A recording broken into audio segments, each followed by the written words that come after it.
Morning everyone. I want to dispel a bit of a myth this morning about watering grass trees. I've just spent the last couple of hours watering our grass trees here in the nursery that we've got in pots, and I thought it might be a great opportunity to inform and remind people how important and valuable water is to grass trees. I often hear people say, "Oh, I love a grass tree, I'll plant it out, don't have to water it, low maintenance, and it'll do its thing by itself."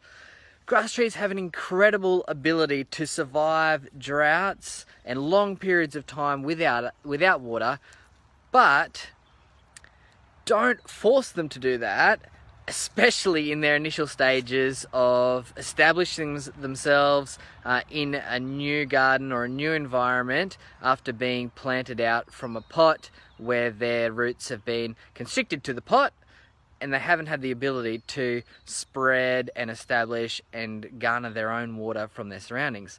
So the way grass trees grow is that on the very inner leaves, the new leaves shoot up from the inside, and the more the healthier they are, the more growth you'll get from the inside, which eventually, as more new growth comes from the inside, pushes the older growth to the outside, which hangs down beside the trunk.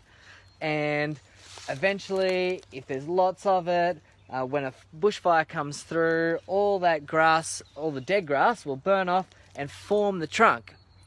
And so, if it's been growing in an environment that's really healthy and it has had plenty of water and nutrients and everything it needs, it's going to have grown a lot more green grass, which is going to form a thicker trunk because it's been healthier through its life. It's had more nutrients, more consistent water. And then I've got another one over here that's a different example that came from an area where the soil and the conditions were a lot drier. And see how you can see the trunk is a lot skinnier, and that's happened because the grass hasn't been as bountiful. It hasn't grown as much grass from its head, which eventually forms the trunk. So I guess I just want to dispel the fact that yes, you've got a grass tree. If it's in a pot or if it's newly establishing itself in a garden, while it may possibly survive without water, don't force it to try and survive without water. Give it a bit of love. Give it consistent watering in that initial 12 months of planting out or so, until it has established its roots and it can garner water for itself.